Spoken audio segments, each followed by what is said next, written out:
Hi, I'm Charles Colman. I'm actually on the faculty here at NYU Law. I teach lawyering, and I teach fashion theory at Steinhardt across the way.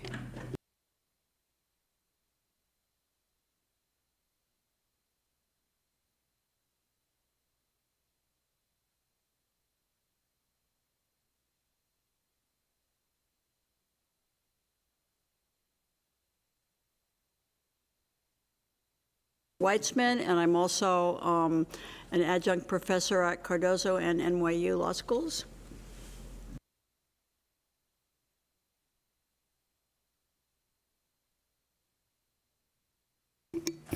Hi, I'm Rayna Lopyan. I'm an associate at Debevoise and Plimpton here in Manhattan as well.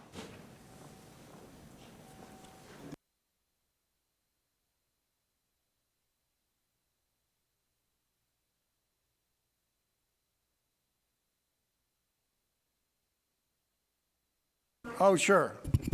Okay. I've been tapped as moderator. We have a panel of 6 here, so hopefully there will be a spirited discussion. If you have questions, if you want to, get into the fray, just raise your hand, and I'll try to acknowledge you at an appropriate time. What we're discussing today is a problem that has existed really since the beginning of intellectual property, but even before that. And it's how does a fashion designer or design company protect what it creates? And so, as you'll see, the cases are not all that recent. We're going to touch on some of the basics. And then we're going to touch on 5 cases of note. And then if we have time at the end, we're going to deal with some true-to-life examples and how one can or cannot protect the rights of design. So with that, why don't we start with the first slide. So the history in the U.S., believe it or not, the U.S. at one point was a knockoff country. Now we don't necessarily think of ourselves in that way, but fashion, if you go back far enough, fashion was not a big thing in the United States. It was bigger in France and Italy and Great Britain. And so there were companies that would knock off designs. It still happens today, but it was pretty prevalent that companies would knock off the designs of the day. And there was an organization called if you look, called the Fashion Originators Guild. And those labels on the right are the actual labels that would be in the original designs. And they would be put in there so that, the consumers would know that it's an original design, and 2, if there were knockoffs sold at a particular retailer, the Fashion Originators Guild had a system by which they would, sort of blackball the retailer and say, you know what, none of our members, in terms of the designers who are making the original designers, will sell to you because you're selling knockoffs as well. Sounds like a great way to solve the problem of knockoffs. Well, that would be the case, but for the antitrust laws of the U.S. And so, in terms of 1936, the Guild controlled 60% of the dress market, selling for $10.75 or more, which the price there is a little lower than today's dresses, but only 38% of the $6.75 and up dress market. So they had sort of gotten a handle on the problem. So if we could go to the next slide. So what happened was the FTC said, no, you can't do that. It's a violation of the antitrust laws. And they took the Fashion Originators Guild to court. And it went all the way to the Supreme Court. And even though the purpose behind the Guild, which was to stop knockoffs, great idea, was a great idea, it didn't justify a combination in restraint of trade. And, you know, the reasonableness of the methods, you know, in terms of being a per se violation of the antitrust laws, the purpose, the reasonable purpose did not justify the methods in terms of the combination. So on that, Guillermo, do you have any thoughts? Well, I think at the outset, it's worth noting that the reason we're trying to control the dissemination of fashions in this way is that we've already tried a legal solution in court and it's already failed, which is that we've attempted to protect fashion with copyright, and some very early decisions said, well, you know, very early on, the judges expressed sympathy for the designers whose designs had been appropriated by others, and they said, we'd like to help you out, we can see the problem, but copyright in the United States does not extend to useful items. And so from the beginning, American law is dealing with a distinction between American law and European law, which is in American law, we have trouble protecting something which combines the aesthetic and the utilitarian, which is clothing. And so early on, copyright seemed to be closed off for fashion design. Later on, we see that copyright can protect us for surface designs and fabric prints. But there's an inherent dynamic in US law, which is that the useful should be protected, innovations in usefulness should be protected by patent, and innovations in aesthetic design can be protected by copyright, but not for useful items. So that leaves kind of fashion between two chairs. And so over the century, fashion designers have struggled to address that and find protection in other areas, such as design patent and trade dress protection, which is what we're going to get to. Charles, do you want to chime in? So all of that is definitely true, and we're kind of going back in chronological order, right? But the reason that copyright was so poorly received among federal judges, and I think when Guillermo refers to sympathy, he's probably alluding to Judge Learned Hand's 1929 decision in Cheney Brothers. Right. Was my paper distributed to everyone here? Okay, so the discussion of the Fashion Originators Guild case is from sort of page 42 to 43. If you go back a few pages, you'll see the case that Guillermo's talking about on pages 38 to 39.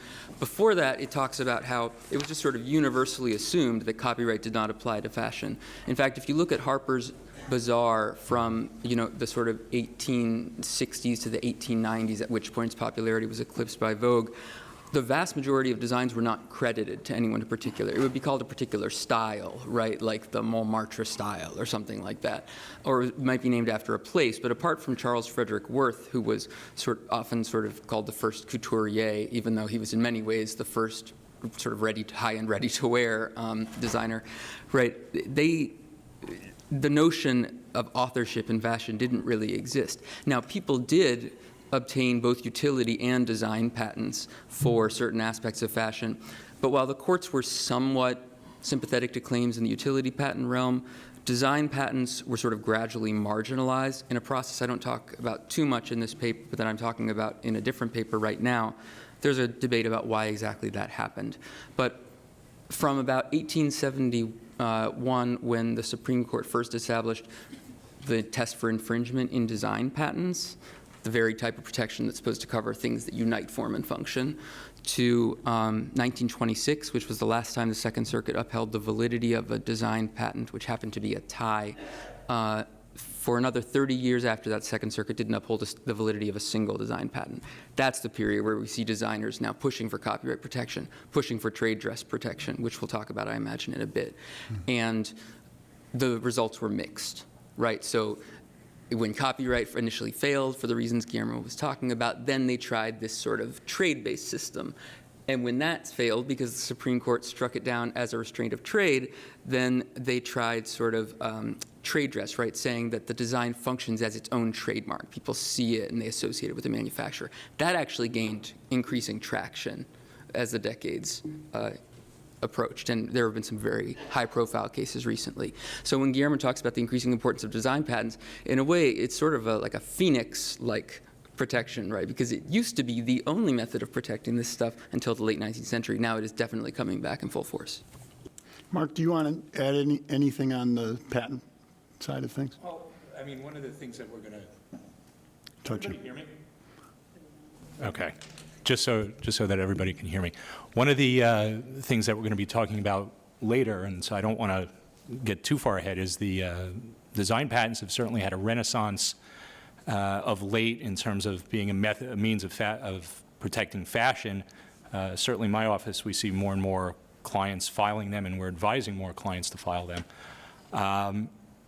So it's definitely, I think Charles is right, it's definitely come back, and it's a powerful tool. I mean, you saw, forgetting about the fashion area, everybody saw how powerful it was in the Apple case.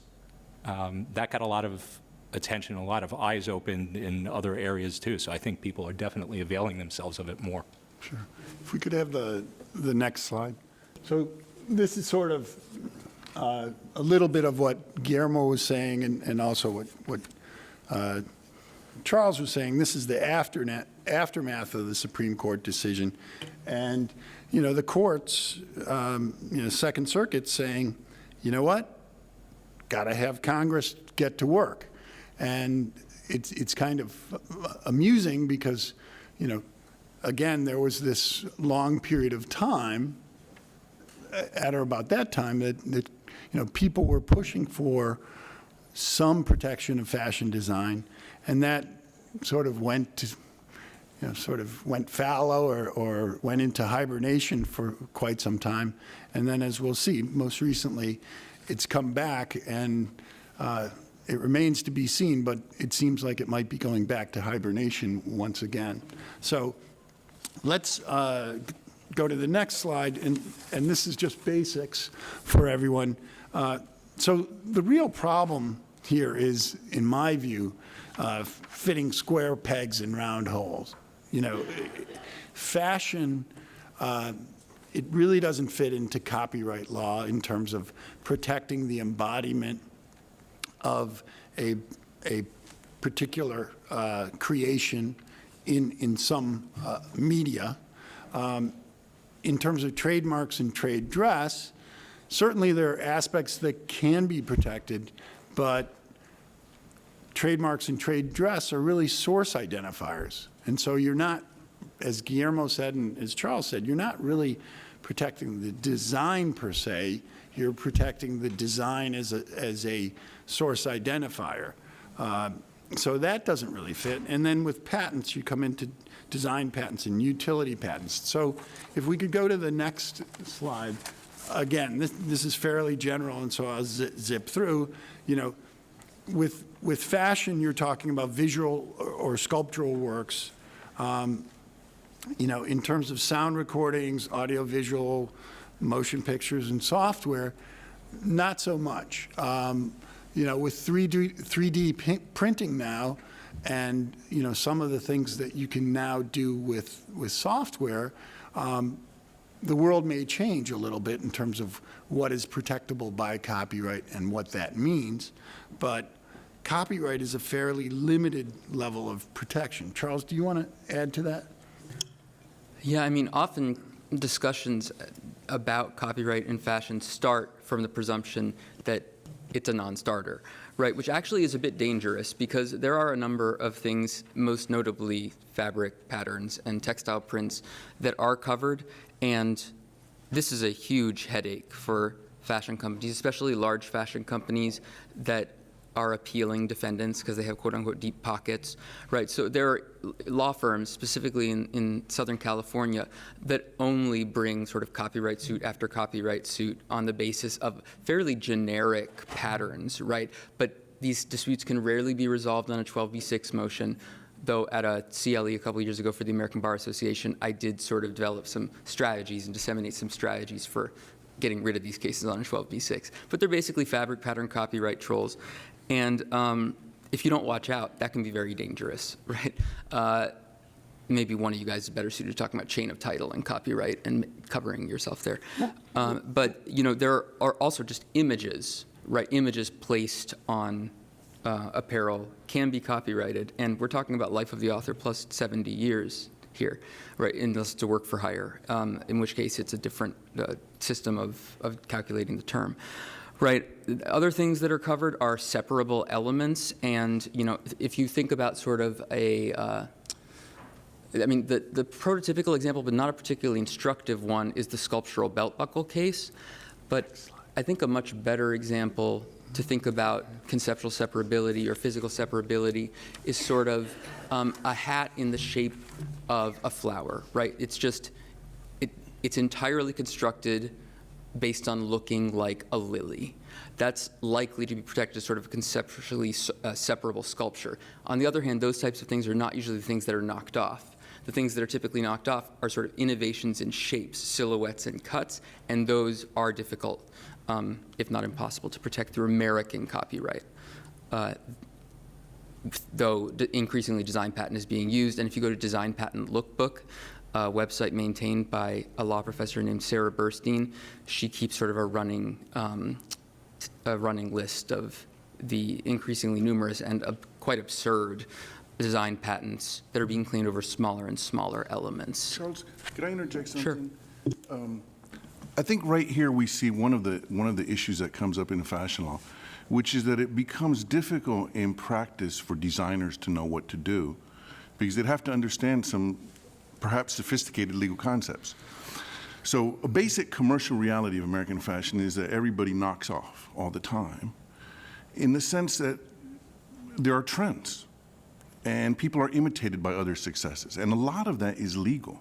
And so in the culture of designers in America, it's not shocking that someone imitates somebody else's design. Young designers are instructed to do that all the time. They're told, go knock off this item. You'll see Stuart Weitzman shoes knocked off to a T by by Steve Madden, for example. I'm wearing a pair of boots right now that are knocked off. These are our famous 50/50 boots. Yep. 25 years plus older, knocked off all over the United States and all over the world. But our rights, and this is something we're going to get to, our rights, we're a global company. We're a small company, we're a global company, and these boots are protectable in other countries, particularly in the EU, but not in the U.S. Would they have been, Marc, would these have been protectable by design patent 25 years ago if we filed the design patent application within the requisite time? Charles, you think? Sadly, I think they would be covered by design patents today because the PTO is not policing for anticipation. But it's 25 years, and we all know we have a year to file a patent application. Right, but Bottega Veneta, since it's been open, and I don't want to go down the same path that Marc and I went down at a different talk, but Bottega Veneta has this sort of intrecciato, right, leather pattern, and it's taking out design patents now for uses of the intrecciato pattern that it's been making since the 60s, right? And the PTO, I think 80% of design patent applications in 2010 were granted as is, right, with no office action. 90% were granted in some modified form. So actually, if you were to sort of lower the height of the boot, you probably could get a design patent on it, and design patents are entitled to a presumption of validity. I'm certainly not encouraging this because there are a ton of junk design patents out there, but people are using them in this way for sure. So can we go back one slide? So, this is a Pucci copyright, and certainly, what is a troll? I mean, I certainly, when I started out, litigated a number of cases where there was a fellow who was a wonderful gentleman named Bernie Helfat, and Bernie represented Cranston Mills, and Cranston had, copyrights from the beginning of time, for all sorts of fabrics. And so one had to be careful, especially if a retailer went to the design or manufacturing company and said, here, Guillermo, I want you to make a shirt with this pattern. Here, go do it. You know, if that's the story, you're in trouble. And, you know, some people take the risk because they say, well, if I do it 100 times and I'm caught 5, that's good business.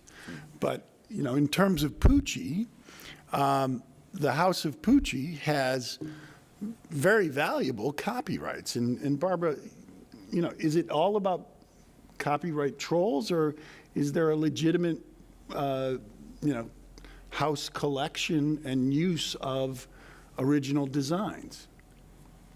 Well, you know, as a practical matter, most of us do not even file copyright applications. I mean, we don't have to, and most of us don't sue.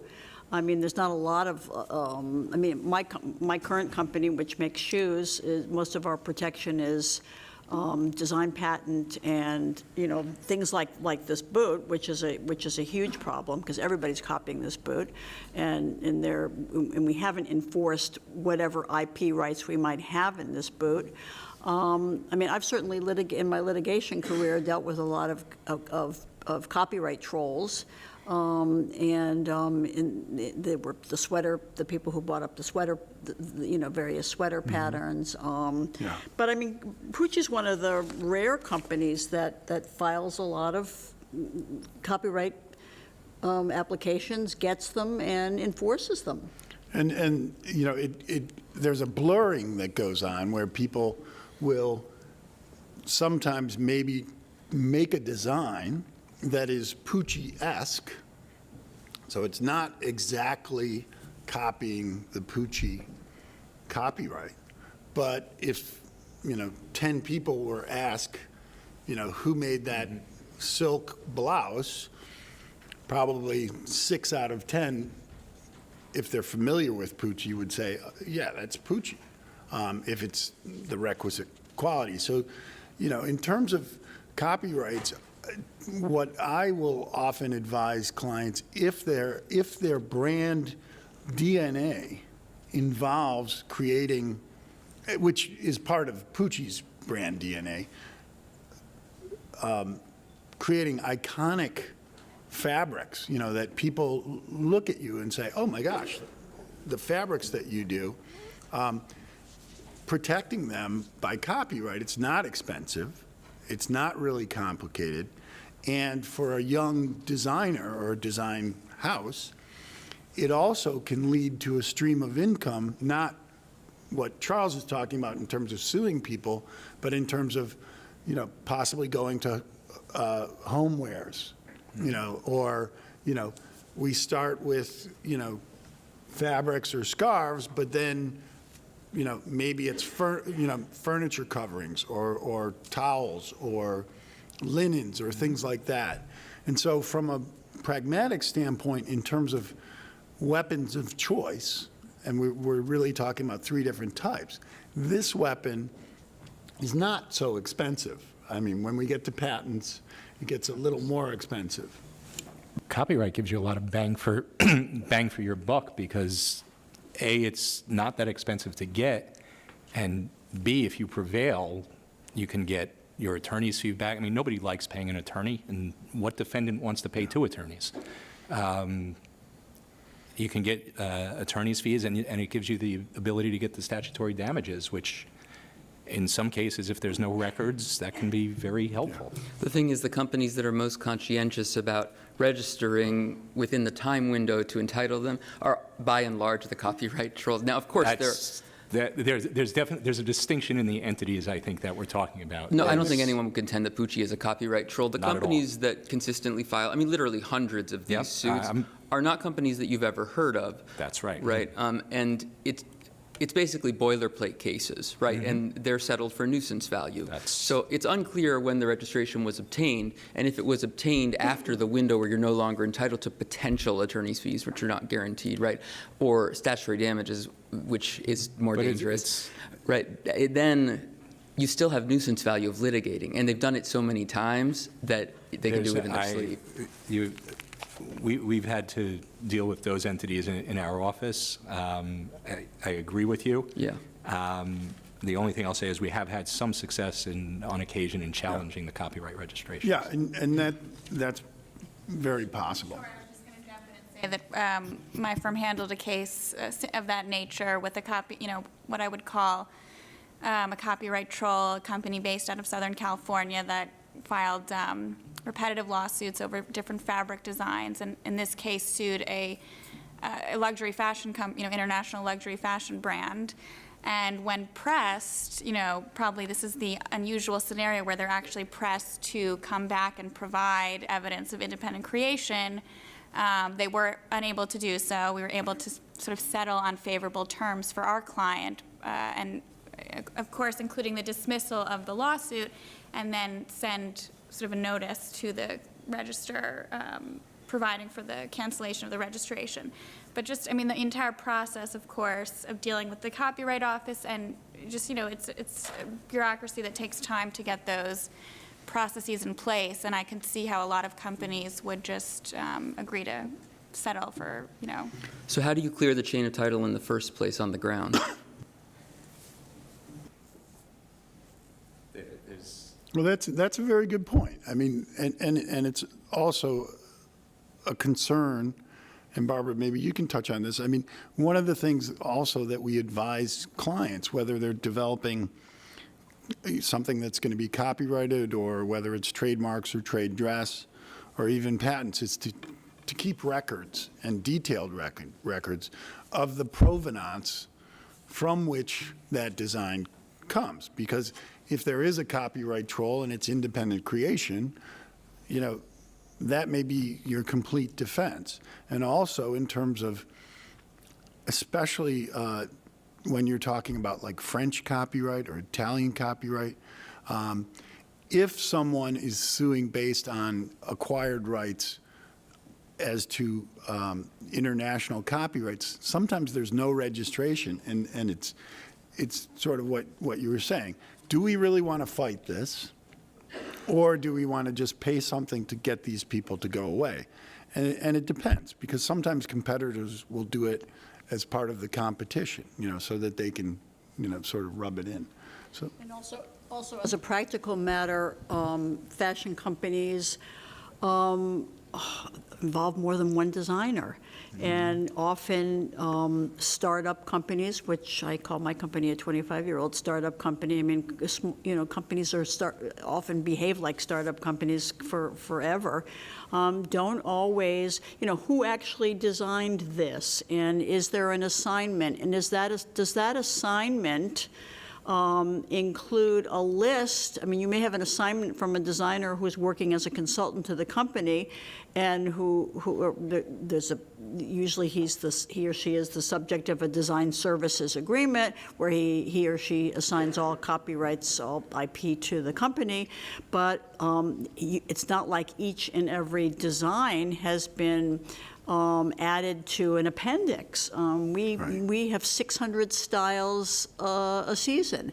So obviously any assignment is not going to include the name of every single style. And if somebody really wanted to challenge the ownership of an old design, well, wait a minute, that 50/50 boot wasn't detailed in Appendix A of that design services agreement. That can get if somebody wants to get ugly, that's where it can get ugly. Sure. I also, I don't know how common it is for a lot of these brands to have an in-house copyright clearance system in the way that some of them do for trademarks, and so that also. Oh, no, I just mean even literally who you acquire your patterns from if you're not designing them in-house, right? Because if sort of anyone along the line, from the person who makes the textile to the end retailer, infringes the copyright, then it's sort of liability across for every down the line, right? Because copyright is by and large a strict liability offense. Something that I counsel a lot of sort of smaller designers. Something they have difficulty wrapping their head around. Well, Yeah, I mean, sort of everyone was doing this, so I did my version of it. I probably based it mostly on this, right? This would be a privileged conversation, of course, right? But I mean, right there you have access, you have potential substantial similarity, and these are usually questions of fact that can't be adjudicated on a 12b6 motion, which for small designers means often, just giving up right there. The bigger companies that are likely to be the subject of lawsuits again and again may have more incentive to fight it. We work with, often fashion companies work with consultants. We've got a consultant, a company has a consultant who's designing a handbag line, and that designer comes in with some inspiration he purchased at the Paris flea market. Does it have paperwork associated with it? Is it what year is it? Is it somebody else's design? Maybe it doesn't necessarily have a label in it, so we don't know who it comes from. I mean, these are really complicated, and designers don't always keep this kind of record. Well, and that point about inspiration, inspiration can mean many things to many people. And flea markets are, the Brimfield flea market up in Massachusetts. It's not just a handbag, it might be a fabric pattern.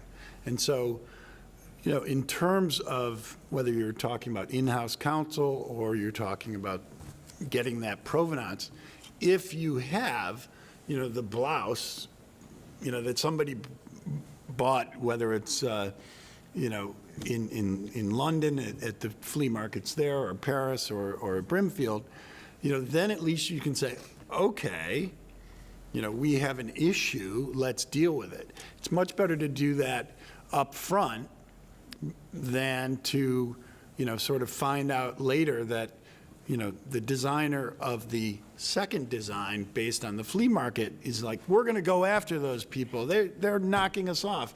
And it's like, where did we get that design from? Well, here it is. That can be a big issue. When people do copyright litigation on fabric patterns, they come and they use the FIT libraries a lot because they're trying to track down. The person claims to have invented a design, but if you look far and in depth enough, you'll find that they were inspired themselves by some other design, which is now in the public domain. But I think the bottom line that we've seen here is copyright in the United States is difficult to apply to fashion, but for jewelers and fabric companies, it's very important. But these difficulties with copyright, in the end, how much money is concerned, it's always like one item, one garment. It might be a hot seller for one season, but it's not usually the life of the company. And that explains why the industry has gone so much more towards trademark, which covers all of the products sold by a company, and which theoretically lasts indefinitely. So maybe that will segue us over to... We did already, okay. Perfect. So as I said before, a trademark, it can be a variety of things. It can be a name, a phrase, a logo, stylized mark. You have three pretty famous ones there. The Gianni Versace trademark that is there is stylized. That's the original Gianni Versace trademark. And that brings up the same issue of provenance, especially with personal name trademarks. I had a case involving a fellow named Alfredo Versace, who was formerly a construction worker, then a designer, and he was in Brooklyn, and obviously we represented Gianni Versace, and one of the issues was Alfredo said, I've been designing for years. You haven't heard of me? And we hadn't. And we went to the New York Public Library as well as FIT and Lincoln Center and went through the library. And we found the first mention of Gianni Versace in New York. He was, I think, 20 some odd years old. And he was at B. Altman's, which for the people who are young here, they'll say, B. Altman's, what's that? It was a big department store a long time ago. And he was designing knitwear for two Italian lines, and he was, at the time, a wunderkind. people were like, oh my God, this guy's, 20-something, this fresh-faced kid. And that was the first mention in New York, in the U.S., and obviously after that, he took off like a rocket. Now, for Alfredo, it wasn't, as people would say, not so much. With Alfredo, he claimed to have been, designing from dry cleaners and making suits and so forth. And through painstaking work, we went through the phone books at the New York Public Library. We couldn't find any mention of Alfredo at all. And so we got the injunction from Judge Stein, and he basically said, the affidavit of Alfredo, as to his use in the U.S. was more full of holes than actual proof that he had used it. But that's the type of thing, because, the judge said, well, he says he's first. How are you going to prove that? And, in terms of the client, they didn't even have those records. And so that's another sort of pointer is, especially today with computers and so forth, it's easier to keep those things. But the more you can keep those records, especially when you're talking about trademarks, and as we'll see with trade dress, if you're not registered, obviously, if you get a registration, that's a great thing because you have your date of first use and you have proof. But if you're not registered, having that provenance and detail as to how many have you sold, what newspapers have you been in, what press have you received, that, and we'll get to it with trade dress, but that's how you make your case. And I think it's actually an interesting characteristic of fashion that it's one of the industries where the name of the designer has a lot of commercial impact. And so we see a lot of name designers. So, Louis Vuitton and Ferragamo and Versace. And so the issue of when can a name serve as a trademark becomes really important. And also, what happens if you sell the company? What happens if you have children? There was a Paolo Gucci case that was like a grandnephew. I started at 8 o'clock this morning teaching the Paolo Gucci case, and Paul Lacausi's sitting there, who represented the Italian, the family, right? And there was his name, 1988. It's been a wonderful case to kind of start the whole name and likeness discussion. The family, big Italian family fight over the name, and ultimately Paolo was allowed to use his name to identify himself as a designed by, but not to use the family Gucci name. And then, of course, the Joseph Abboud case, which is the famous name and likeness agreement, and the perfect case for all of you young lawyers to read before you start representing young designers, because don't forget, once they move from the living room to the LLC, they don't own their name anymore. Right. And then there's a whole other ethical issue involved there, which I love to teach, which is what happens when Stuart Weitzman comes to me and says, why do I have to sign this wretched name and likeness agreement with my current new owner? And I say, I can't advise you on that because I represent the LLC. So name and likeness agreements are a huge, huge part of, because this is, like Guillermo said, this is a business where a lot of the designers use their own names. And if your name happens to be, Calvin Klein, KK, you can't use it. End of story. Yeah, the courts used to be much more forgiving of people who wanted to use their own name in some capacity. Even 50 years ago, they would go out of their way to try to carve out some sphere for them. But it's just, especially as fashion has become a big business. And when you're talking about names, you're really now talking about fashion instead of clothing, right? If people are willing to pay a premium because something has a label on it, then it's sort of by definition fashion, because you're not just buying something purely for its utilitarian value. Query how that sort of dovetails with copyright considering fashion useful articles, right? There's some interesting ideological tensions there in what fashion's purpose really is versus clothing's purpose. And back to the whole issue of judges' sympathies, which you mentioned earlier, Charles. When Joseph Abboud sold his name for $65 million back in whenever year that was, I always like to remind my students, do you know how much federal judges make?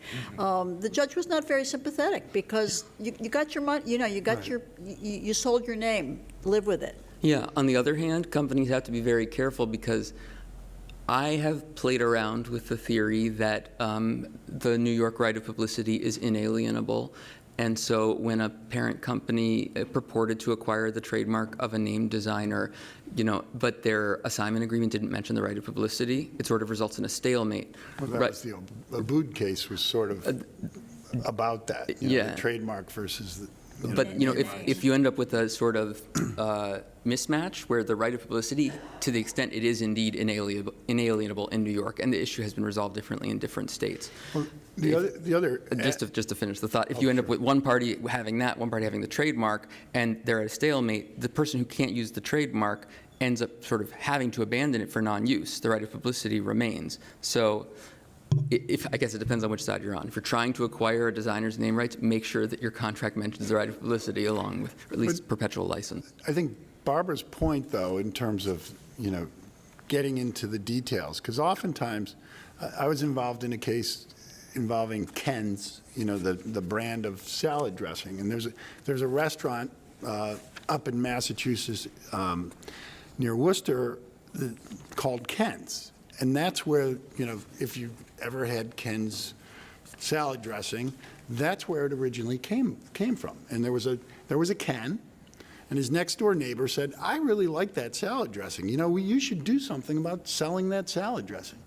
And Ken and the next door neighbor did a deal, 50-50, we'll start selling the salad dressing.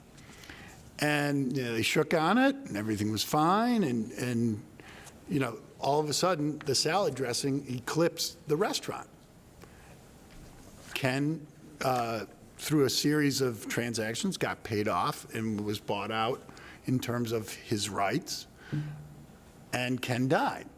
And then Ken's son came along and said, wait a second, you don't have those rights, even though trademarks had been filed and so forth. And it became a massive litigation because the salad dressing company was a huge, big business. So, getting the details done, even if you're friends at the time, is very important. The other thing that I've done in a number of personal name transactions where someone is buying, the company, and the designer may be either getting bought out or taking a non-majority role, is carving out areas for the designer so that, in terms of, if you're on the company side, the purchaser side, you want to secure as many categories as possible in terms of trademarks. Because if the designer goes off like Mr. Abood, he could start a business that maybe it's not competing initially, but, whoever thought that paint would be a category of designer products before Ralph and Martha Stewart. So, in terms of securing rights in terms of various categories, that's something that it's better to do when you're doing the deal so that everybody's on the same page and it's clear what can and cannot be done. Another thing that I've done also is if the company does not use the rights so that they fail to use, especially where you have a brand associated with a trademark, that those may come back to the designer, because that is very upsetting, especially to a designer if, which happens today with multinationals and multi-brand companies, some brands are put on the shelf. And so that's something also to consider. But it's very tricky. A lot of designers will say, can I get a deal whereby I keep my name rights and the investor invests millions of dollars? That's happened a few times, but it's not happening much anymore, and in part because, there aren't, if you're going to invest millions of dollars, you want to own everything, and the brand is, as Guillermo said, is where it's at. This is why people should not use their names, certainly not on their first brand, right? Always people come to me and they want to use their name as their first brand. If it's successful, then they're going to have to sell the right, because what venture capitalist is going to want to pay money that doesn't grant them the right in the only real asset, which is the name, right? The clothes come and go. And like Ted said, you can't, well, to continue on what Ted said, you can't just sort of put the brand on the shelf. You have to continue to use the name or else you lose the rights in it. But, I mean, if you're not getting valuable designs, whether because that they change every season or design patents haven't been heavily used, primarily what you're getting is the name. So designers starting out should really use something other than their personal name. So if we can move along, and I hope how are we doing time-wise? Are we good? 7 o'clock. Okay. So now we get to trade dress, which trade dress is a fairly new, relatively, phenomenon. The Lanham Act, when it was first passed, trade dress really wasn't something that people were thinking about. But certainly when you talk about fashion, trade dress is one of those amorphous areas that is very important for fashion design. So, basically we're talking about products, packaging, appearance, or configuration, and especially with regards to fashion, that configuration is an important aspect of it. Rayna, do you want to say anything about trade dress? Sure. I think that's exactly right, that it's sort of used sometimes by fashion designers as a last resort if they don't think they can use copyright protection to protect, an artwork design or a fabric design, or if they don't have a design patent, they will try and use trade dress rights to sort of fit whatever the design fashion item that they're trying to protect is. The problem with that is that, there are sort of stringent requirements that you need to meet if you're talking about protecting a product design via trade dress. You need to prove that. Which we'll get to. Okay, I don't want to preview. So let's just zip through some different trademarks. So the next slide, please. This is the Burberry Plaid, and it's an interesting question because, it's a plaid, but sort of in the same way that we were talking about, Pucci, how far does this trademark go in terms of a plaid? And it's an interesting question. Burberry would say it's a very, very strong mark, and they'd be right about that. And, other people doing plaids that maybe they don't have the red in between, but they have purple, and that's the only change, they would say, that's an infringement of our trademark, and this is not trade dress, this is a trademark. But it raises interesting questions. The next slide is another interesting trademark, which is it's that pattern. It's not the bag itself, but it's the texture of the leather, and that's sort of a little bit of a different trademark. Next slide. Who prosecuted that? That would be a very difficult trademark registration to get. Did you do that, Ted? No. I'm looking at the fact that it's on the principal register. You might see these on the supplemental register, but you have to show that the relevant public associates it with Louis Vuitton, and I don't think the vast majority, even Louis Vuitton customers, would associate that Charles, with Louis you Vuitton. underestimate the Louis Vuitton customer. Our firm actually handled a This one? case, Yeah, we did. We've done that and too. Yeah. this is before my time, but my understanding is that we were able to, Yeah. it was a successful outcome for Louis Vuitton based on this trademark. Yeah. There was another handbag company making handbags with a similar pattern. Of course, as we know from the Louboutin case, having a registration does not mean you're going to win at the end of the day. Not necessarily, but I think also with the vernis, you have in terms of sales, in terms of advertising, in terms of all that support, because it's the strength of the mark that having the registration isn't. They're proxies for the strength of the mark, but actually, advertising expenditures, unsolicited editorial coverage, number of sales, these things do not directly translate to consumer recognition unless you define the relevant consumer group very narrowly. And expert trademark litigators are experts at defining that group in a very precise way. And often, trademark disputes come down to how you're able to persuade the judge of the relevant consumer Well, group. it's also the examiner, because if you look 2 slides later, our store design, ribbon store design, made it only to the supplemental. And, we had a lot of conversation with the examiner, but it's the luck of the draw on the examiner, for sure. There's- Another examiner might have passed that to the principal. Did you guys fight it? No, because I was just so surprised we even, I don't know, my interns did it, it got done, and voila, and you never know. The other thing about, I hate to keep coming back to this, but as the in-house person on the panel, we move quickly in fashion, and even a store design. Is it worth it? We went to Zaha Hadid last year, and she designed, a couple of stores for us, and I didn't know whether we would abandon this. Actually, we haven't abandoned this, and so maybe I should have fought it, but at the time, we were already talking to, moving, you never know where the store is going to go. Right. Stores don't turn around as quickly as styles do, because it takes lots of money to build a store, but you still never know when new management's going to get sick of this concept, so you don't want to spend too much time and money on it. So if we can go back 2 slides. So this is a Balenciaga registration, and I thought it was worth mentioning because it's not even the whole bag. It's not a product configuration, but it's really the configuration of the zippers and the pull, and also the sort of straps, which is very, very interesting. And this is another interesting way in which somebody obviously is trying to protect the overall bag, but they're taking a little bit less. And Balenciaga has.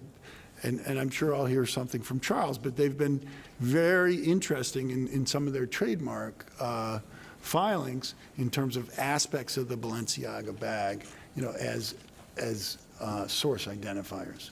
Yeah, don't mind if I do. Actually, one of the reasons I find this so problematic is that it's a proxy for unavailable design patent or copyright protection that can last forever, right? So when Hermes was able to secure a trade dress registration over just the lock mechanism on the Birkin bag, they then are able to go after a tote bag company that prints pictures of the Birkin bag on the side, right? And so no one is really confused about whether Hermes made it unless you stretch the concept of confusion, as companies have done, to the very breaking point, right? Like maybe they got a license, maybe Hermes looked at it and said, okay, right? I mean, the language of the Lanham Act is sort of so broad and has been interpreted so much more broadly than was originally intended with the sponsorship and affiliation language, that Hermes was able to win at the initial stage against this company Thursday Friday that printed these tote bags. Now, whether as a moral matter Thursday Friday should be able to put images of the Birkin bag on its tote is separate from the rights that structurally are allocated to a company like Hermes. And as we've seen, before the re-rise of design patents and given the limitations of copyright, there wasn't structurally supposed to be this ownership over the shape of a lock and reproducing it on the side of a tote. Charles, you're scaring me because you're starting to sound like Justice Scalia, with this original intent of the founders, with regards to the Lanham Act. No, but I mean, so scary. everyone remembers that Penn law case, right? Or it didn't become a case, right? But Louis Vuitton threatened Penn. Actually, I think the university, because the law school had put up a poster that played on the Toile monogram and inserted TM instead of LV. And Louis Vuitton wrote to the general counsel of Penn with a straight face that people might think that because Louis Vuitton had sponsored educational activities in the past, that there was a likelihood of confusion about whether Louis Vuitton was involved in this panel, which ironically, now that Louis Vuitton made this threat, the cease and desist letter went viral. The panel was very likely to be a critique of Louis Vuitton, which makes it more likely to be First Amendment protected, right? But this is why I'm concerned, and I'm not an originalist in terms of constitutional philosophy, but trademark has assumed the role of so many different types of IP protection and has been stretched to such a limit that Louis Vuitton feels comfortable making a threat like this. Well, wait, let me step in on that one, because that's a controversial one. I was there, by the way. Yeah. I was actually there, so At the panel. Yeah, I never defend Louis Vuitton, but let me try anyway. Louis Vuitton is the most valuable fashion brand in the world. It's a cash cow of just unimaginable proportions. Just the handbags alone generate billions of dollars in profit per year. So when you have a trademark of that value, the job of the legal staff is to defend it ferociously, you know? And so sometimes Louis Vuitton's defenses do seem to border almost on the irrational. You know, when there was the famous case where there were the dog toys, and there was a dog toy in the shape of a Louis Vuitton person. It was called the Chewy Vuitton. And Louis Vuitton sued the company, oh, hot diggity dog. Louis Vuitton lost that one, but I think... But they won the basketball case. They won the basketball case. right. But in the end, I mean, I think the message that if you know anything about trademark and your client is considering coming close to a Louis Vuitton trademark, I would hesitate unless you'd really like to. Of course, you know. and a lawyer may be doing his or her job, though that lawyer was fired for sending that letter to Penn. But a lawyer should not do things just because it will maximize value for the client, particularly if it destroys the entire IP ecosystem. I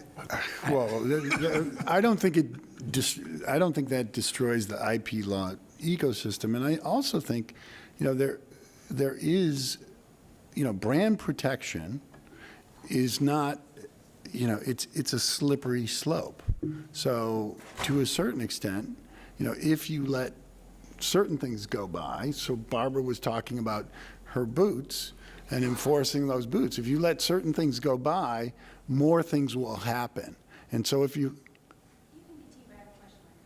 have a very strong mark, part of the obligation, and we'll get to that with the Tiffany case, is to protect that brand. So, and with regards to the Penn letter, if you look at that letter, it wasn't a strong letter. It was, you know, we hope you recognize trademarks, and we didn't like that you were doing this. It wasn't a threat to go in and That's only because take they them knew it would into be on the court. public stage. Well, but I mean, Charles, I think brand owners are within their right, whether it goes viral or not, to protect their brand. I mean, the North Face North case. Face, South Buck. Yeah. But is there, where does it You know, end, like- right? If like, trade dress no, can but- be anything, should Well, a but- company go after every company that uses red on the bottom of its shoes? Let me. Well, we're gonna get to that, Can I too, just hopefully. cut to the chase here? Yeah.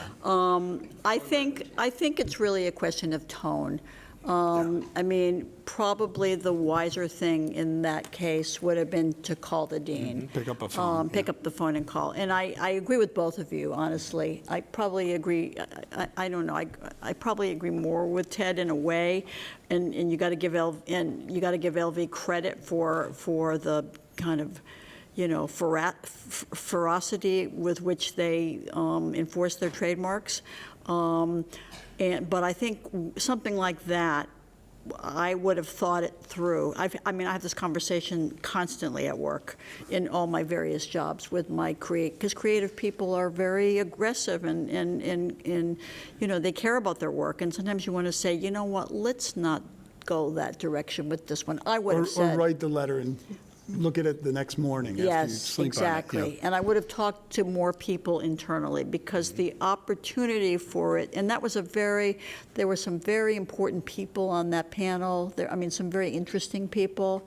And there was some real kind of differences of opinion, and it was right smack in the middle of the IDPPPA conversation. So it's just tone. Whenever I write a cease and desist letter, I think about who am I writing it to. Do we want to do a soft version of this? Do we want to do, you know, I read that letter, unfortunately, a little bit like a Chinatown vendor. I think it was, I agree with you, it was somewhat, it wasn't subtle. It wasn't subtle. It was a harsh letter for the dean of a Ivy League law school. I would have done it differently. I would have picked up the phone.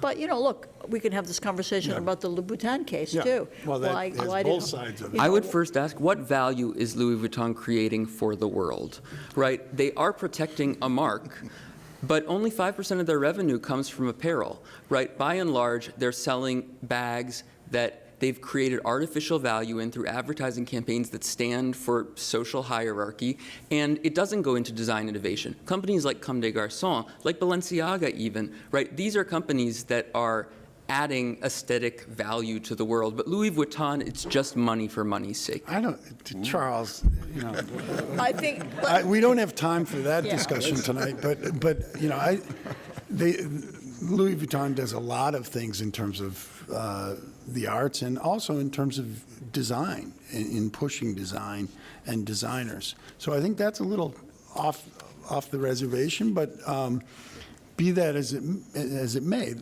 that is not what we're talking about. That, you know, trademarks, you know, everyone has the right to protect their trademark, whether they're, you know, making nuclear weapons, which is not a great business, but, you know, you can do it, and you can protect your trademark, or you're making, you know, fashion that's And also, Ted, thousands of dollars, or fashion that's $10. the extent to which you defend your mark sometimes is relevant to the case. You know, like I think in both Gucci and in Adidas v. Payless, an important issue was that the rights owners slept on their rights for so long. So you let them get away with Payless making their 4-stripe shoe for 10 years. And now you come in and you want damages. Or Gucci, you knew that Guess was doing this shoe for 10 years and you did nothing. Right. So in a way, having that almost hypersensitive approach may have some. Well, no one's disputing that that's the responsible way to lawyer. I'm just questioning, particularly as trademarks and trade dress expand to stripes, to colors, and people can monopolize in perpetuity basic elements of design vocabulary, what does that mean for our society? I don't think it's that far off the road. okay. Okay, well, let's talk about design patents. And we'll get to stripes when we talk about the Mullin case. So, Marc, do you want to touch on design patents and sort of explain what they're all about and where they're going right now? Sure. As it says, design patents protect novel ornamental designs. These are typically not what people think of when they think of patents. Most people, they think of patents, they're thinking utility patents, how something works, how something functions. Those do have their place in fashion, but what winds up being utilized more are the design patents, and they're really, I hear them certainly around my office sometimes called picture patents, and the reason for that is they're all pictures. There's very little in terms of wording, and I think if we go to some of the slides that come next, you can see sometimes they're even photographs. Most of the time for the patent office, they like drawings. Yeah. That's a utility patent. And well, they still like the drawings. But they'll cover it. They tend to issue about a year or so from filing, which for the patent office on a patent is pretty good. Utility patents can take much longer. It's not necessarily as fast as a fashion house might like, because fashion does tend to turn over. But if it's something that's going to be part of the line for any extended period of time, a year is not such a bad thing. They do tend to issue fast. There may be questions on the level of examination, but that's a separate discussion.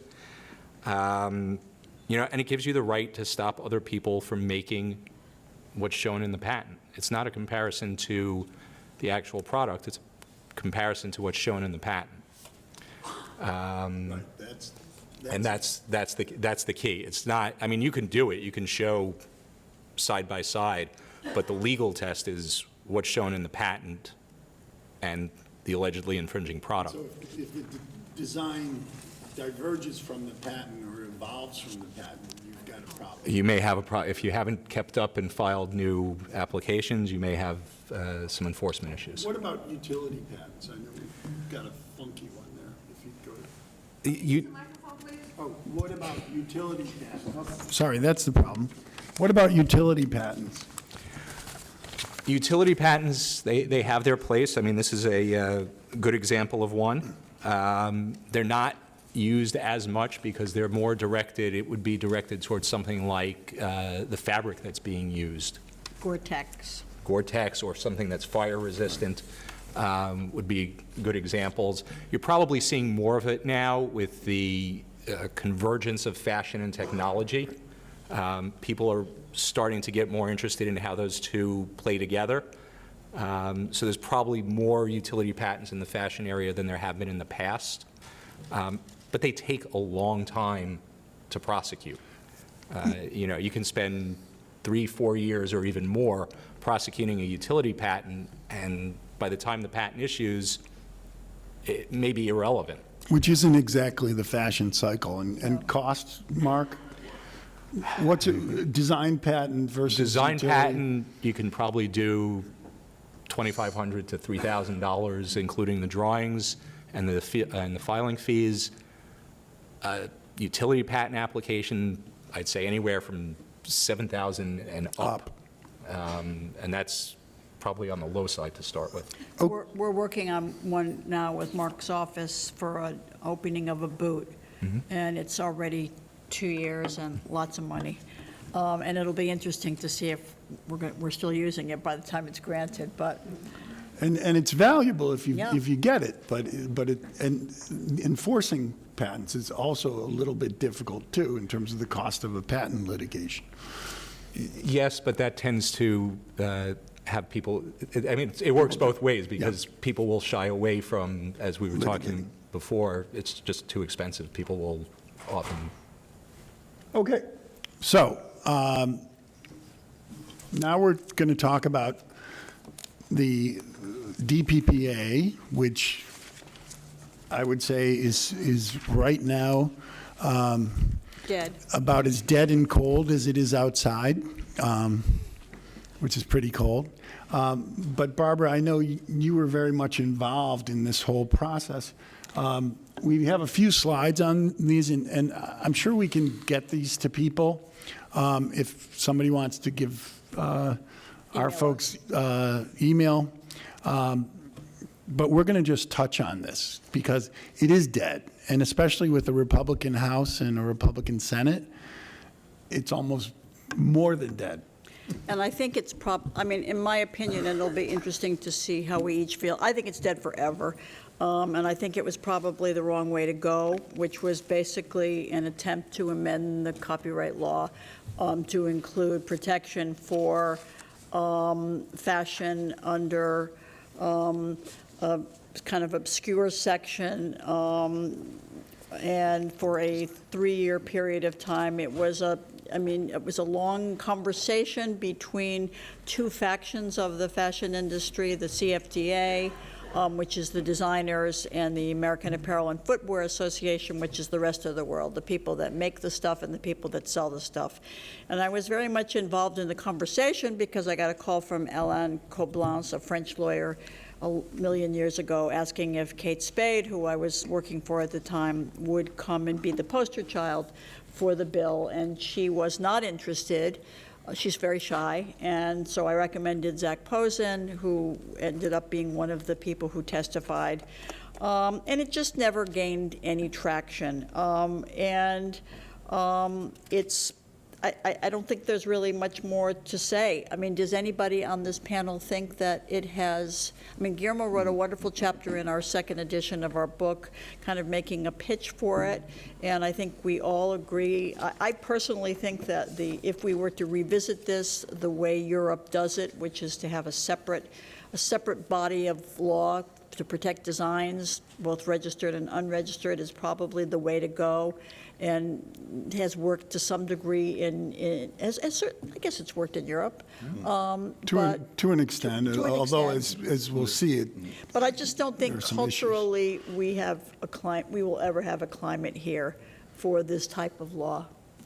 Guillermo? Yeah, maybe we haven't made it clear. What people were attempting to do with this bill was to give fashion designs protection in the United States similar to what they get in Europe. And so the question was, who has it? Is the European system better than ours? Is ours better than theirs? There was argument made that our system thrives in part because we allow knockoffs, and that creates a lot of creative churning that stimulates the market. Yeah, I didn't find that particularly persuasive because you find a lot of creative design coming out of Europe as well, where there's a strong tradition of protection. In the end, I think the debate was somewhat exaggerated in that the designers, for political reasons, to try and get the bill accepted, narrowed the type of copyright protection that would be available to a standard that's extremely high. Substantially identical. Which is almost like counterfeiting. And so that would not have applied really to that much, I think. Yeah. I think even had it passed, it wouldn't have been huge, it wouldn't have had a huge impact. It would have prevented a certain kind of very egregious knocking off that we have in the United States.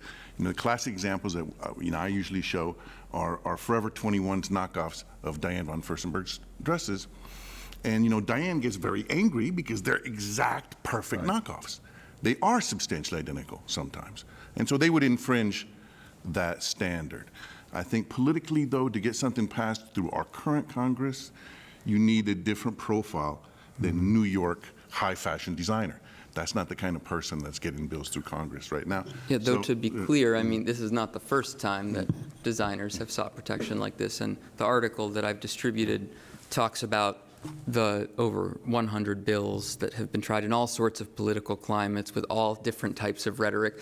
If you look back at the floor debates from the 1914 to 1916 round, the themes are very, very similar, right? It doesn't look exactly like it does today with the CFDA, this member of elite designers versus everyone else. But the CFDA was remarkably effective, I think, at marshaling like the rhetoric of art and ownership and authenticity and things like that, which they're now doing in different ways. But this is not the first time that it happened, and it certainly won't be the last. As far as whether the IDPPA is going to go anywhere, it's not. Well, to echo what Guillermo was saying, I think part of the problem was the bill that finally made it out of the committee was sort of a compromise, and so nobody was really happy with it. There were a number of designers, at least the sense that I got in talking to people, who were like, this basically gives people a license to knock me off if they want to. And on the other hand, there were retailers who were like, you mean somebody can, come out and just sue me? That's crazy. How can that happen? And what proof does somebody have to put forward to say it was original, it was an original design, because everybody is derivative of something. And so, it was kind of, a case of scrambled eggs, It would have been a pain in the neck for the retailers. I think that was the problem. Yeah. The retailers will often just pull a line if there's litigation. They won't even investigate. And so that disrupts their operations. Their life is easier. Also, the biggest retailers are knockoff artists themselves. We're going to talk about Walmart in a second. And so they're very powerful players in Washington. If the retailers are opposed, it's unlikely you're going to make progress against that. I Definitely. wouldn't say that about Walmart.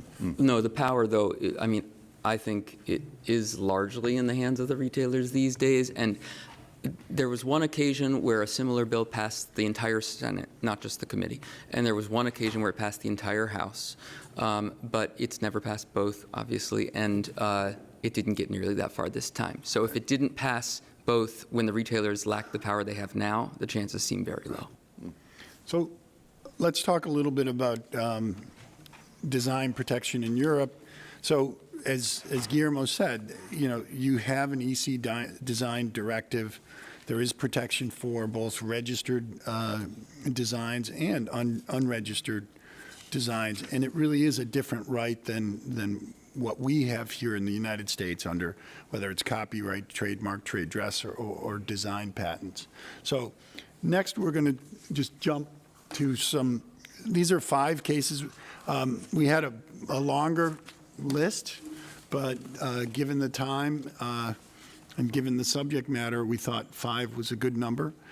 So the first is sort of a case from 2000 that really set you had the Taco Cabana case, which recognized sort of rights in trade dress and had really sort of caused a a great deal of litigation with regards to trade dress. And then subsequent to that, you had the Walmart case versus Samara, which dealt with fashion designs and fashion trade dress, and was really a reaction, I think, in part to the earlier decision and in part to how trade dress had grown as a tool for litigators. So Guillermo, do you want to speak to it? Yeah, I think in fashion law, Samar Brothers plays a major role. First of all, it's a fashion apparel case that went to the Supreme Court. So right off the bat, it's of great interest. Secondly, what happens in the case is the classic fashion situation of one company knocking off another company, and the knocked off company was very upset about it. So we have that classic situation.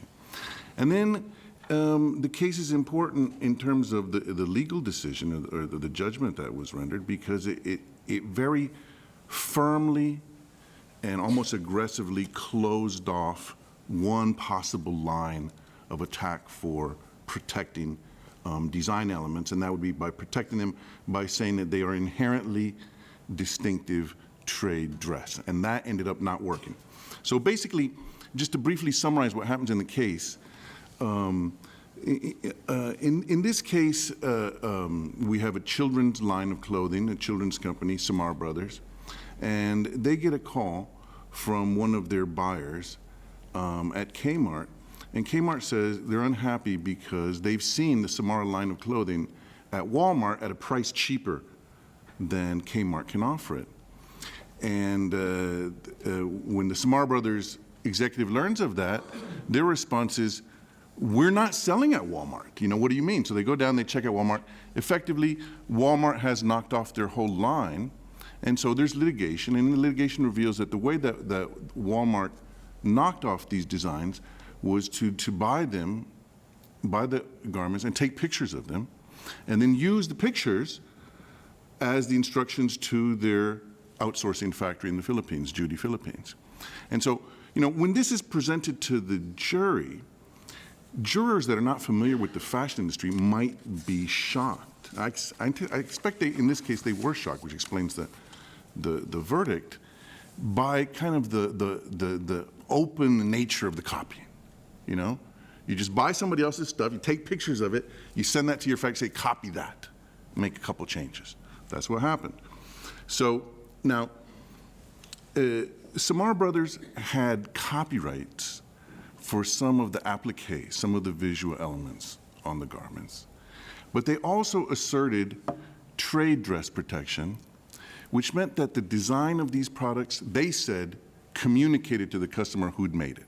Because these design elements, seersucker, the brightly colored applique, large collars, the applique on the collar, these design elements together were recognizable as coming from Samar Brothers and were inherently distinctive. So at the trial court, at the district court, Samar Brothers won. They won a judgment of something like $1.2 million plus attorney's fees. By that point, everybody else involved in the case had settled with Samar Brothers. The subcontractor had settled. Other retailers had settled. Only Walmart hung tough. They filed a motion for judgment notwithstanding the verdict. And they lost that, and they appealed it, and then they lost at the Second Circuit Court of Appeals. And then they appealed to the Supreme Court, and there, a unanimous Supreme Court overturned the lower court decision, and on the following basis. They said, well, what you're arguing here could cause a problem for industry. You're saying that design elements can be inherently distinctive. Well, how do we prove that? You know, this is going to invite a situation where there are going to be a lot of strike suits, nuisance suits. And so we don't think that, especially in the case of apparel, product design can be inherently distinctive. So in one sentence, Scalia dispensed with that whole argument. He said, it seems to us. To be clear, there was a circuit split already. Some of the circuits had said that it can never be inherently distinctive. Product design can never be inherently distinctive, but they left open the avenue that those design elements could acquire distinctiveness by being recognized by the market. So they said they're not inherently distinctive, but implicitly, if you could prove that they had acquired distinctiveness by being recognized by the market, having achieved secondary meaning, then you would have a chance. All right? So Samara Brothers lost. Walmart's copying was held not to constitute an infringement, at least of the trade dress claims. And so sometimes I say, trying to provoke discussion, that in this case, we have a principle which says the poor cannot steal from the rich, but the rich can steal from the poor. Why?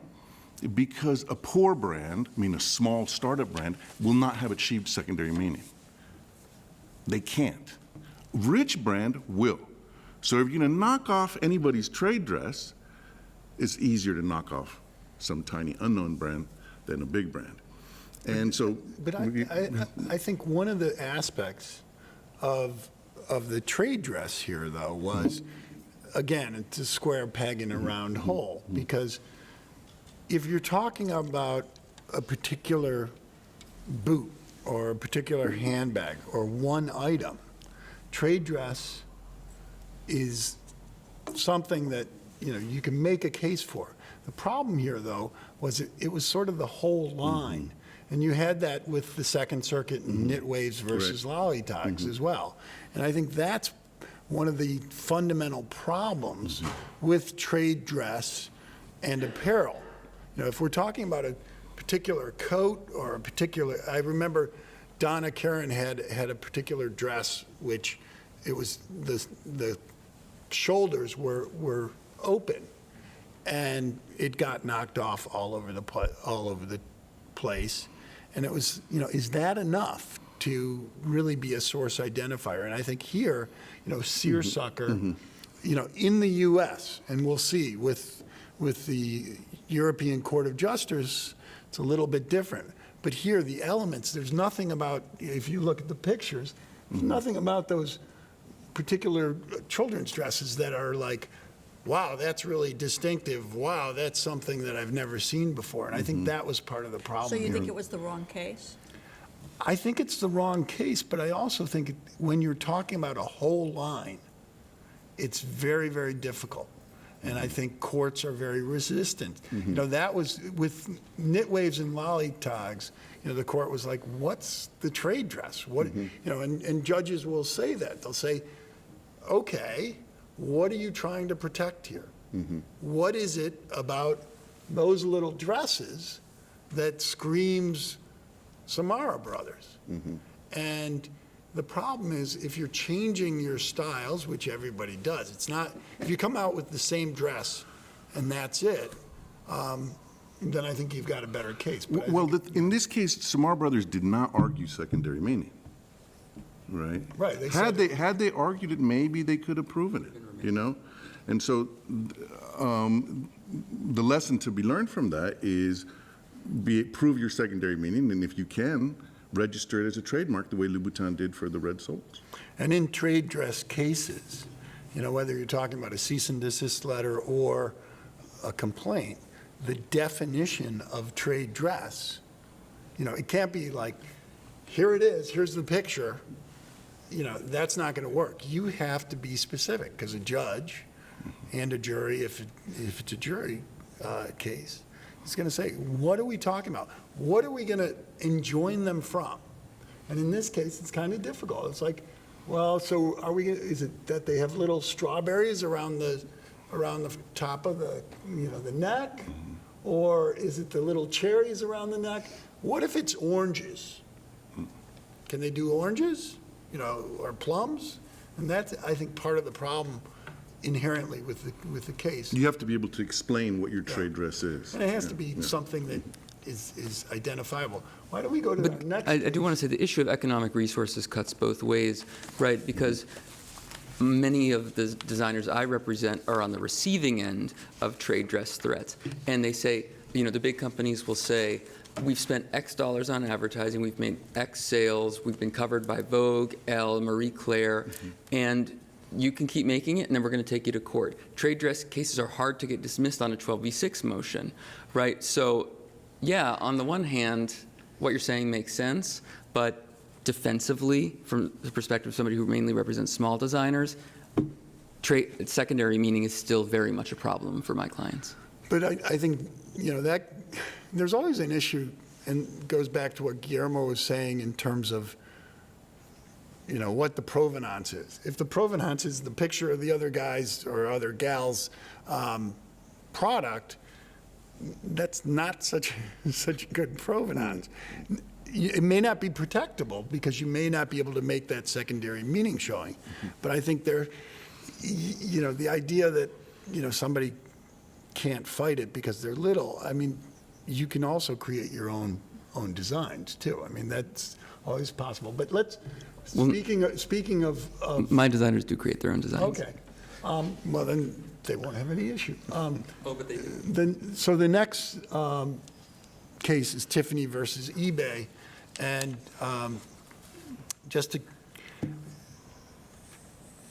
it's a case that involved two fairly large companies, and it's a real milestone case in that basically what happened was Tiffany had noticed that a number of counterfeit items were sold on eBay's website, and eBay has a program called the Vero program, and they say, you know what, okay, fine, apply to our program, tell us which ones are counterfeit, we'll get them taken down, we'll go through the procedure and so forth. And Tiffany worked with that for a while, but then, basically said, we don't really want to do that.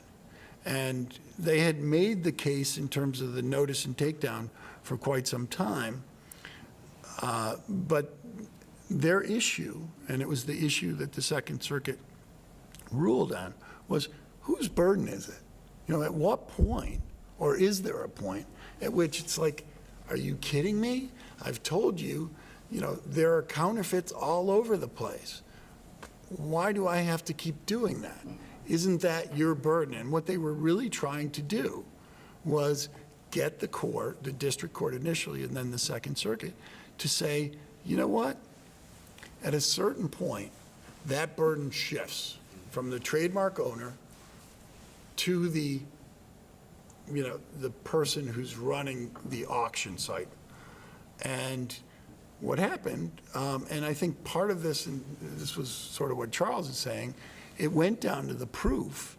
And while Tiffany had made a case that certainly a large quantity of the goods were counterfeit, the district court and then the Second Circuit sort of said, well, you haven't established that, this is so rampant that we should shift that burden. And as a result, the district court first and the Second Circuit later said, you know what? It's the trademark owner who has that burden.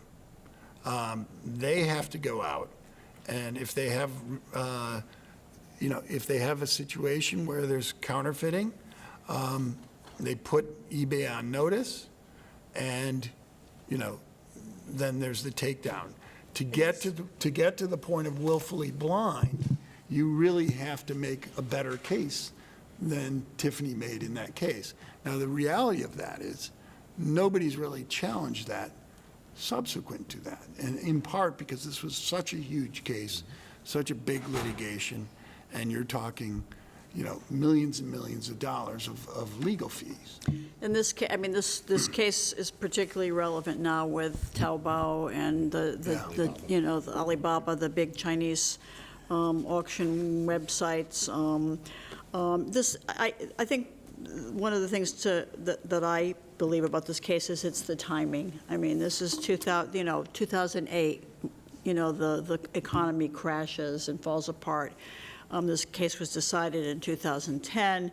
but 2009 in the district court, 2008 in the district court, eBay was a viable business model. And it was, if you think about, what could a judge have done, honestly? What kind of relief could a judge have crafted? What more could it have made eBay do than it already was doing with its Vero program and constantly tweaking the Vero program to make it more user-friendly? Probably, we all knew they would lose, that Tiffany would lose. Because the willful blindness standard and again, it's the slippery slope. Once you say, okay, you're willfully blind, under these facts, you're going to have all sorts of everybody's going to push that envelope, and it's very interesting because and it's for another discussion, but how Europe treated it, the different courts in Europe treated it differently. The German courts were very sort of notice and take down. You have to be very specific, whereas the French courts were a little more. They went further than the German courts and certainly further than the U.S. courts. But it's an important case, and it's also interesting in terms of one of the things about Tiffany versus eBay that I noticed at the time was if you go on eBay, and I don't know if they have it today, but at the time, if you were buying a used car on eBay, they had a program that was basically to deal with the lemon laws in all the states. And so if you bought a car and you were unhappy with that car, the payment process was delayed, and there was sort of this ability to reverse the transaction, which when you think of it, if you had that in the context of counterfeits, one, that would give the plaintiffs money to go after, and two, it slows down the process so that who the person is, who the bad guy is, becomes known. Well, one of the good things that came out of this case was the relationship between credit card companies and the International Anti-Counterfeiting Coalition, and working with credit card companies and brand owners so that brand owners have a recourse. You should talk, Rayna, about Louboutin. Sure. Because another... that's where we are next. The only thing I would say is Barbara makes a great point about cultural dynamics, right? Repeatedly throughout the history of intellectual property law, you see that timing is critical. Once an industry is entrenched, that often is determinative of the outcome because the appellate courts are not going to rule in a way that wipes out an entire industry. And this case was probably I believe that, I didn't say it earlier, but I totally believe that about Walmart, that the Walmart, I think you made some wonderful points about Walmart, Samara, and it wasn't the best case, but, Scalia loves Walmart. It's a big, It was unanimous court, though. I know, but it's a big, robust company that would be pretty hard to squelch. Well, and it's a tradition also of, the same thing with the DPPA, that same tradition is represented by a lot of retailers. So Louboutin. Let's go. I'm happy to discuss the Louboutin case. So my firm, Debevoise, and I represented Mike. we represented Yves Saint Laurent in that matter, so I have a little bit of an inside view. Obviously, the case has sort of garnered a lot of attention in the fashion press and the legal press, and essentially just, I think people are probably familiar with the facts, but Christian Louboutin, famous and well-known luxury shoe designer, had applied for and received a trademark registration from the PTO for a red sole on women's footwear.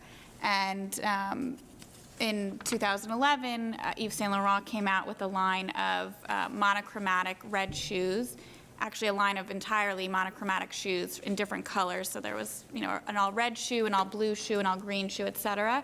And Louboutin filed a complaint and sought a preliminary injunction to prevent the sale of the all red shoes that Yves Saint Laurent had included in its collection. And I think, one of the reasons that this case garnered so much press attention was because it really was not your typical lawsuit where you have a luxury brand designer who sort of is able to use their resources and goes after sort of traditional knockoff artists who are knocking off their trademark, but instead, chose an adversary that was, in its own right, a fashion powerhouse and a well-respected company that had been in the couture business for years.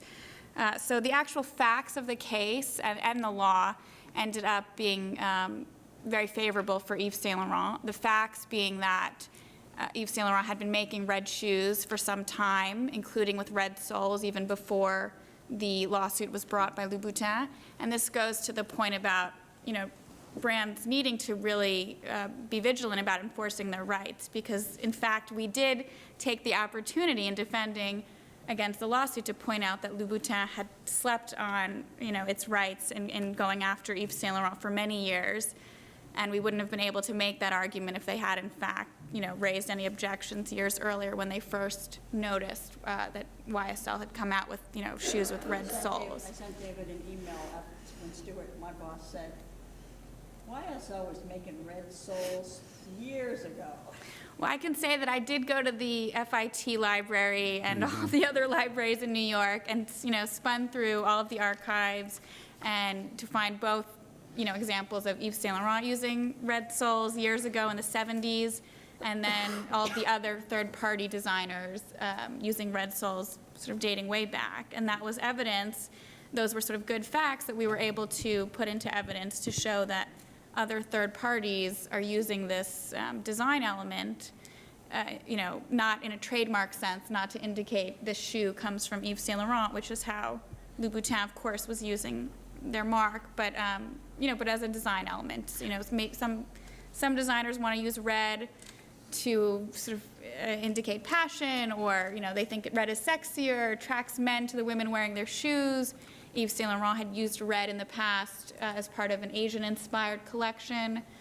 So those were all facts that were used in support of our argument that the use of a red sole was an aesthetically functional design element. And basically, the district court in the first decision denied Louboutin's request for an injunction and even went a little bit further than we had originally expected them to go. And found that in fashion there was a per se rule that a single color trademark applied to the entire surface of a fashion product would not be entitled to trademark protection. So Barbara, one of the things about this case that it seems to me is, you talked about picking up the phone, and obviously there might have been somebody that tried to pick up the phone one way or the other, but it seems, that this was a case of overreaction in two ways. One, in terms of, because Louboutin was very aggressive in terms of going after counterfeiters, but this obviously wasn't that type of case. And then the second overreaction is the sort of aesthetic functionality defense, because color, this did garner a lot of attention, and in part it was because people are like, oh my God, there's no protection of color in the fashion industry. How do we do that? And can you speak to that? Well, I think I think it was the wrong case. I've said this many times, and the risk was. I would have said to Christian, if I were working for him, this is not the right case. The risk is you lose your trademark. If they get a good lawyer on the other side, as they did with Debevoise, who raised the whole issue of aesthetic functionality, look at the damage this could have wrought. Fortunately, I think the Second Circuit, came to its senses and scaled it back, and both sides won or lost. Yeah. Yves Saint Laurent is a brand that's owned by the parent company is Kering, which Yep. owns a lot of high fashion luxury brands, and certainly was not in the business of wanting protection, I think, for. Was there a phone call? There was a phone call. There were phone calls and letters. several. They were in the public record.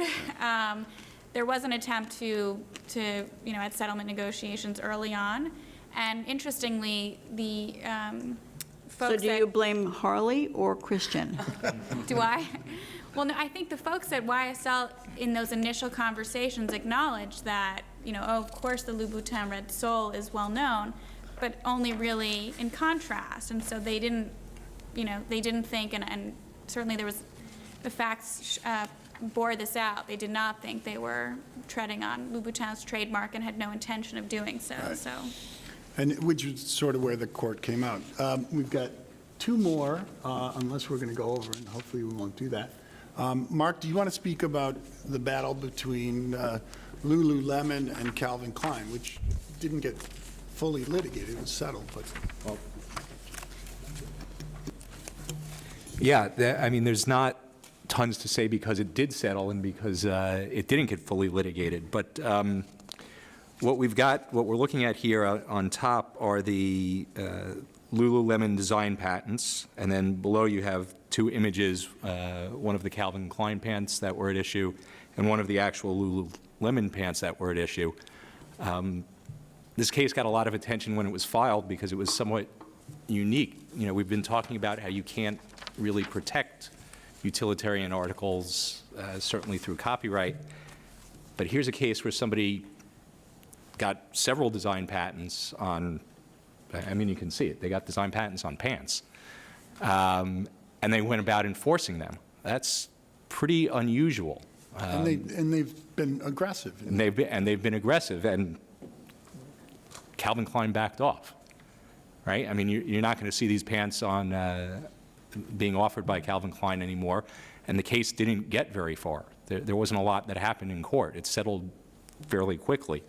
I think it's an example, at least in part, of the power of the patent. Patent cases, as we were talking about before, they're difficult to litigate, they're expensive to litigate.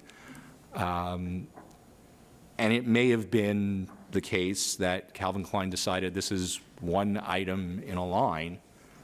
It's just cheaper for us to yank it than to fight these patents, whatever the value of the patent may be. But it does have a place, and it is something that can be asserted, and at least in this case was asserted successfully.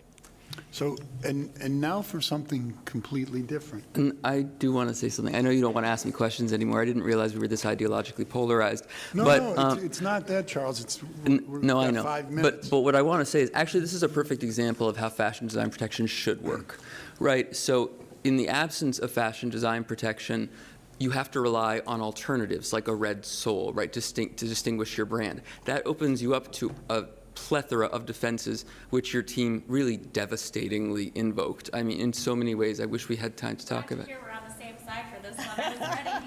No, totally. And I mean, there's actually cognitive science evidence to show that red is more effective than, to support your intuitions. But my point is that Calvin Klein backed down. It reduced litigation costs. It was a one-off thing, right? And that's, I think, where the law should be going, toward design patents.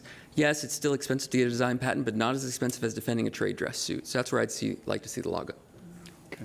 So, as I was saying, now for something completely different. So, last summer, the European Court of Justice decided the Karen Mullin case versus Dunn's. And basically, to give a very short version, Dunn's did not dispute that they had purchased the Mullin garments and made copies. Their issue was these were unregistered community designs, and they said, the elements of these designs are not so unique. And so how can that, be protectable? And it went through the court system, and, basically the net, to take the next slide, is, in order for a design to be considered to have an individual character, which is sort of our version of distinctiveness, the overall impression which that design produces on the informed user must be different from that produced on such a user, not by a combination of features taken in isolation and drawn from a number of earlier designs. So it's the design when you look at it by itself as opposed to comparing it with other designs. And this case, it'll be very interesting, and I put it here because it's such a contrast to sort of where U.S. law is.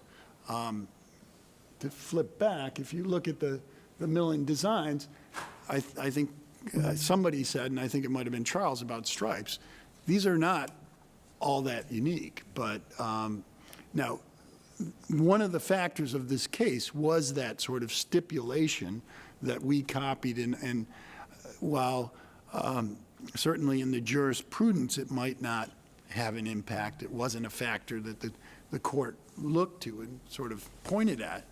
But one always wonders whether that affects, the court in terms of its decision, and the judges in terms of their decisions. But this is sort of an emblematic of how design protection, how extreme it can be by our standards in Europe. And so, it's interesting, and it raises the question, as Barbara sort of spoke to, if your boots are not protectable here, maybe you go to Europe and go after your adversary in Europe, if it's a big adversary that has, global coverage. Just call your attention to the Gucci Guest decision this week in Europe, which completely was the complete opposite of what happened in the U.S. And Yes. we won't have a chance to talk about it, but it's definitely worth following. I mean, who would have expected that in Europe? Well, and it's both Italy and France Yeah. sort of have had their own decisions. So, The last thing I'll add is Ted's comment that atmospherically, the intent to deceive, even if jurisprudentially it doesn't matter, influences judicial outcomes, has actually now been empirically proven, right? So Barton Beebe, an NYU trademark professor, has shown that of the likelihood of confusion factors, intent to deceive, which is usually, you can usually show just by intentional copying, is the single most dispositive factor. but in Europe with design protection, that's not, likelihood of confusion analysis is not the analysis that they follow. Oh, no, I'm just showing Yeah. here it can be beneficial No, too. I understand. Can we leave time for some questions So before we? we can do questions. We had some other stuff, but I don't think we're going to get there, right? Any questions? So we're going to talk about that.